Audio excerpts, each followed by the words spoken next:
I didn't wake up 100 pounds heavier. It was a slow decline. Missed workout, ordering late night takeaways.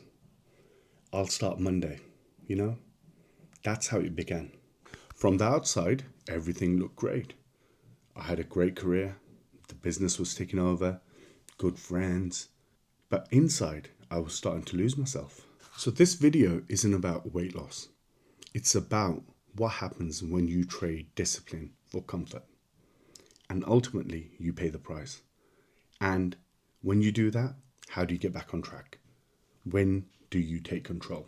Comfort is sneaky.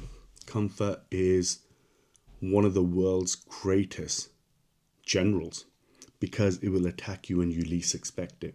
And the attack is so sly that you don't even realize what's happening.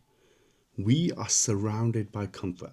We train, we go to the gym, it's climate controlled.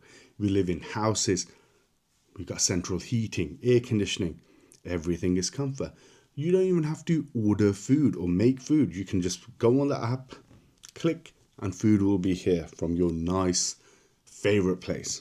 That's what you're dealing with. You don't even have to wait for a video. You can just skip it, skip ad, and you can get to the video. This is all linked. So how did comfort show up in my life? I started to not push myself. I stopped holding myself accountable. I stopped believing in myself, and it was gradual. Like many of the people, we stop pushing ourselves. We start taking easier routes. We start taking an easier approach to life. Instead of walking up the stairs, we take a lift or we take the escalator.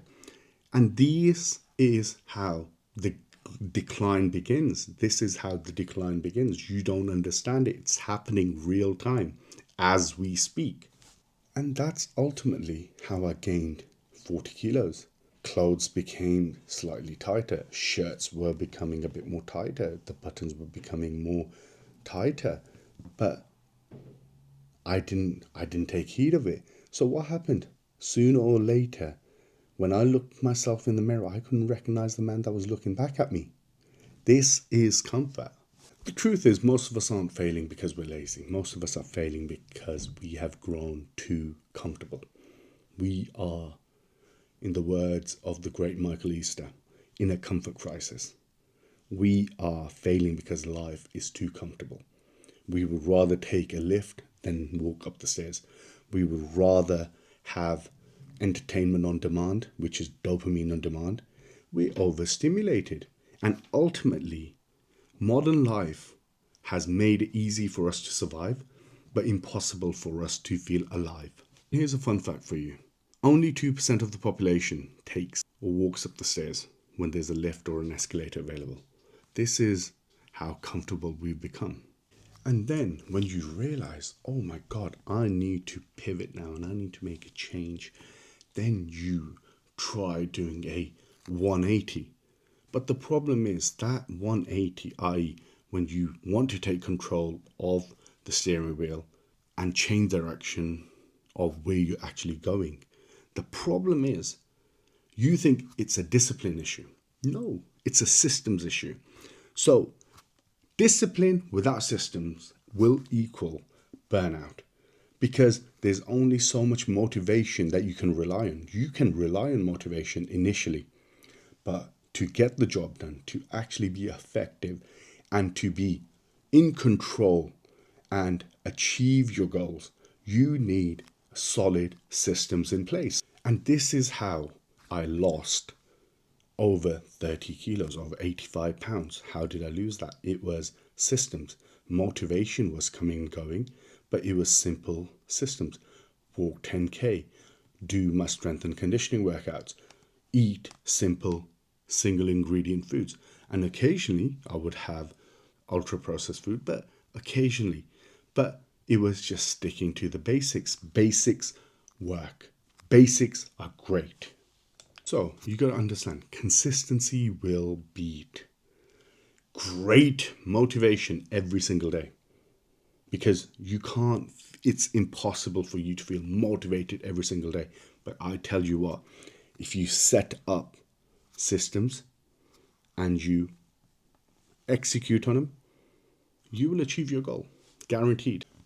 But in order for you to realize why I need to change, or why is this such a crisis I'm in, you have to come to that moment of realization. And that moment of realization is when the pain of your current situation is unbearable, that you are willing to go through whatever it takes to become or to undo the situation you're in, whether that's your financial situation, whether that's your physical situation, whether that's your mental situation.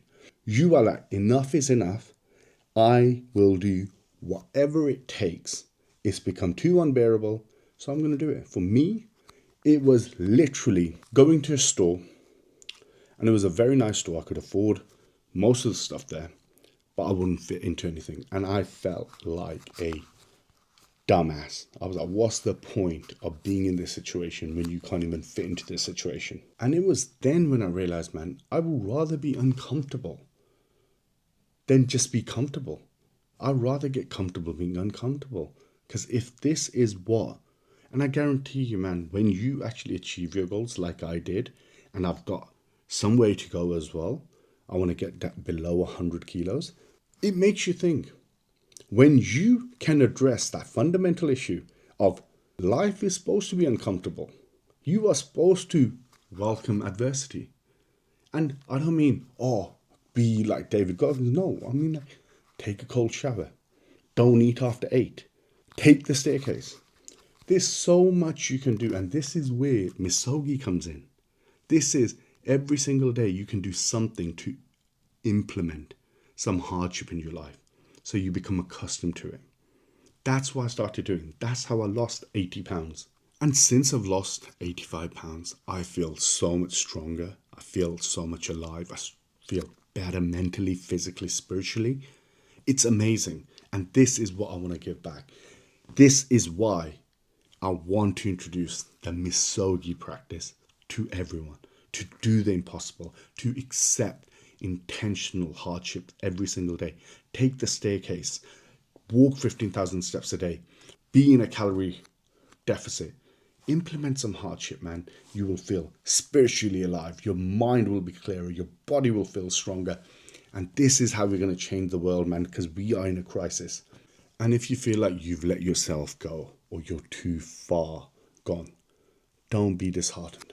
You can change this. I heard Ty Lopez say this the other day. 10 years worth of distractions can be fixed with 2 years of absolute focus. What does that mean? If you can dial down, dive in on whatever your goals are, and to accept hardships, walk 10,000 steps a day, eat less, have a cold shower, do something challenging, man, you can change your life.